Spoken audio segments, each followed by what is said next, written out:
بسم الله الرحمن الرحيم الحمد لله رب العالمين وصلى الله وسلم وبارك على نبينا محمد وعلى آله وصحبه أجمعين رب اشرح لي صدري ويسر لي أمري واحلل عقدة من لساني يفقه قولي اللهم علمنا ما ينفعنا وانفعنا بما علمتنا وزدنا علما. Inshallah, tonight we will start from where we left off last week on verse number 260 of surah al-Bakarah, where Allah subhanahu wa ta'ala is talking about the great prophet and the friend of Allah subhanahu wa ta'ala, Ibrahim alayhi salam. Ibrahim alayhi salam, he made dua to Allah subhanahu wa ta'ala. He said, وَإِذْ قَالَ إِبْرَاهِيمُ رَبِّ أَرِنِي كَيْفَ تُحْيِي الْمَوْتَى. When Ibrahim alayhi salam said, "O my Lord, show me how you bring the dead back to life." So why did Ibrahim alayhi salam ask Allah subhanahu wa ta'ala for this? There are a number of commentaries of the Mufassirin where they have mentioned Ibrahim alayhi salam making this dua to Allah subhanahu wa ta'ala and the reason behind it. Some of the Mufassirin have said that once Ibrahim alayhi salam was walking down a path and he saw the body of a dead donkey, and there were some animals eating from the flesh of that dead donkey, and there were also some birds that were eating from the flesh of that dead donkey, and then eventually the animals, the land animals that were eating from the flesh of that donkey, they went away. The birds who were eating from the flesh of that donkey, they flew away, and all that was left were bones. So the flesh of this donkey, now it is all over the place. It is in the insides of these different animals that have gone all over the place. The birds have flown away, the animals have gone to their places. So the meat of this donkey now, it's everywhere.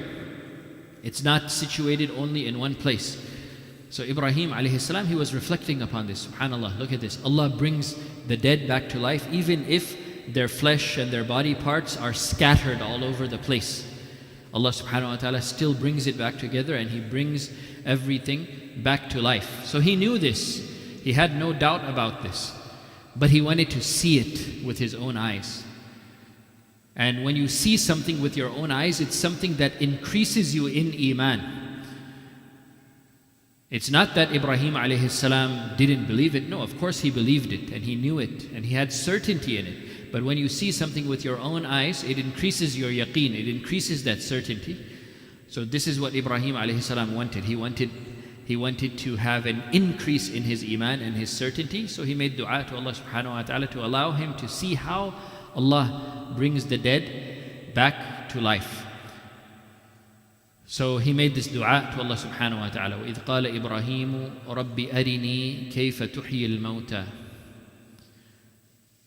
When Ibrahim alayhi salam said, "O my Lord, let me see, show me how you bring the dead back to life." Then Allah subhanahu wa ta'ala replied to this request of Ibrahim alayhi salam. He said, قَالَ أَوَلَمْ تُؤْمِنْ. He said, "Don't you believe? I have told you that I will bring the dead back to life, and you're asking me to see it?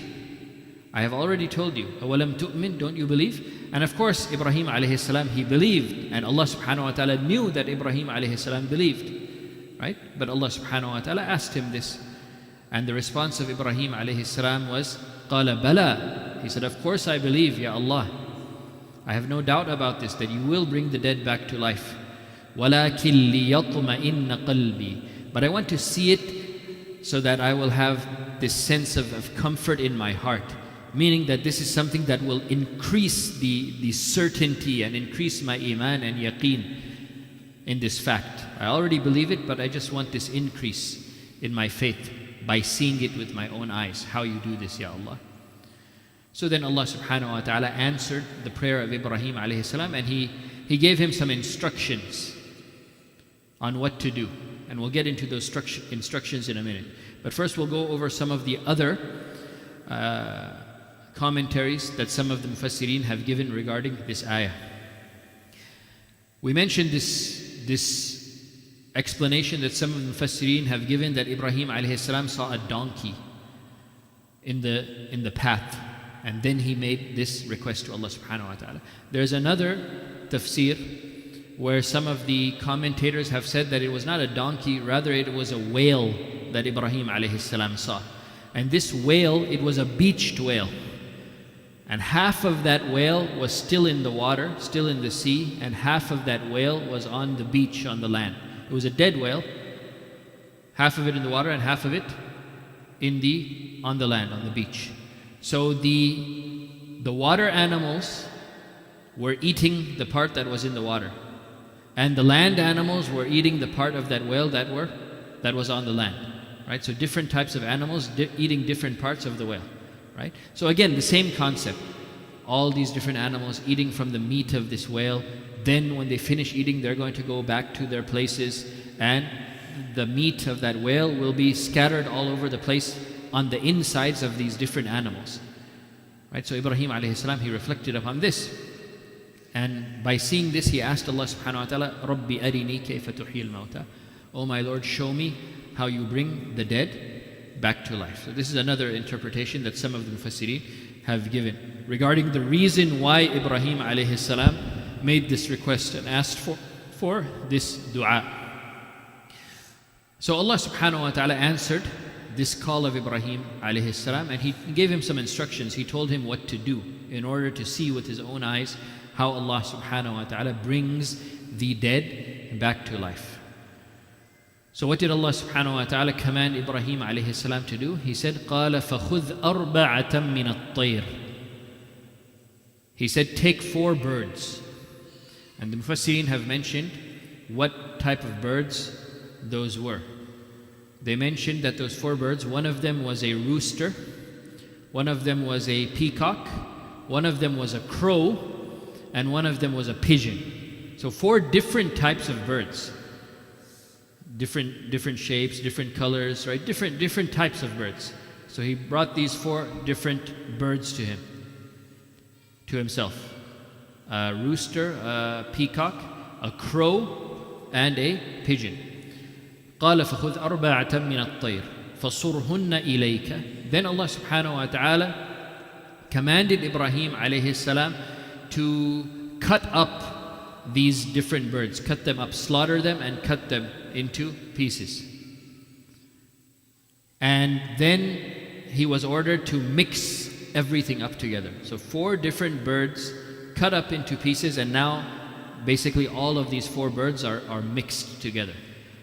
So the wings, the meat, the bones, the heads, all basically in one pile. And then Ibrahim alayhi salam was ordered to take part of that gathering of birds and put each part on a mountain. So he divided it into 4 parts. ثم جعل على كل جبل منهن جزءا ثم ادعوهن يأتينك سعيا. So it was divided into 4 parts, and he put each part onto one of those mountains. This is what was commanded to him by Allah subhanahu wa ta'ala. So now on the top of each mountain there is a portion of maybe one head of this bird and a wing of the other bird, and some flesh from that bird. Everything is mixed up. Everything is completely mixed up and divided into 4 portions on each one of these 4 mountains. Then Ibrahim alayhi salam was commanded by Allah subhanahu wa ta'ala, ثُمَّ دُعُوهُنَّ يَأْتِينَكَ سَعْيًا. And then call out to those birds, call them to come to you. And Allah subhanahu wa ta'ala, He will bring the birds back together in their original form. He will bring each piece of each bird back together, and they will all be formed back exactly how they were before you slaughtered them. Allah will bring them back to life, and He will regather them as they were. So right now they're all mixed up on the mountains, but when Ibrahim alayhi salam calls them, then they come back together as they were before. And Allah subhanahu wa ta'ala is able to do all things. So Ibrahim alayhi salam, he followed this instruction that Allah subhanahu wa ta'ala had given him. He did it exactly as he was told. He slaughtered the birds, he cut them up into pieces, and he put part of the whole gathering of these birds onto each mountain. Then he called them out. And then he saw with his own eyes the birds coming back together. The rooster came back together as a rooster. The peacock came back together as a peacock. The crow came back together as a crow. And the pigeon came back together as a pigeon. So it doesn't matter if the meat and the flesh and the bones are scattered here and there. Allah subhanahu wa ta'ala, He can bring everything back together once again. And Ibrahim alayhi salam, he witnessed this with his own eyes. And then he was told, وَاعْلَمْ أَنَّ اللَّهَ عَزِيزٌ حَكِيمٌ. And know that surely Allah subhanahu wa ta'ala is the Almighty. Nothing can overpower Allah subhanahu wa ta'ala. And He has the might and the power to do all things. And He is Hakim, He is the All-Wise. So know this, وَاعْلَمْ أَنَّ اللَّهَ عَزِيزٌ حَكِيمٌ. So just how Allah subhanahu wa ta'ala can bring these birds back to life, and He can put them back together after they have been scattered all over the place, Allah subhanahu wa ta'ala, He can resurrect, and He will resurrect the people as well. Everyone will be resurrected on Yawm al-Qiyamah, and they will be held to account. So Ibrahim alayhi salam, the friend of Allah subhanahu wa ta'ala, was shown this amazing sign from Allah subhanahu wa ta'ala, and this is what is recounted here in this ayah. In the next ayah, Allah subhanahu wa ta'ala talks about the virtue of giving charity in the path of Allah subhanahu wa ta'ala. In the next few verses, Allah subhanahu wa ta'ala talks about this, and inshallah we'll get into charity and the virtue of charity as mentioned by these verses in the next session, bi'idhnillah. جزاكم الله خيرا وبارك الله فيكم وصلى الله وسلم وبارك على نبينا محمد وعلى آله وصحبه أجمعين.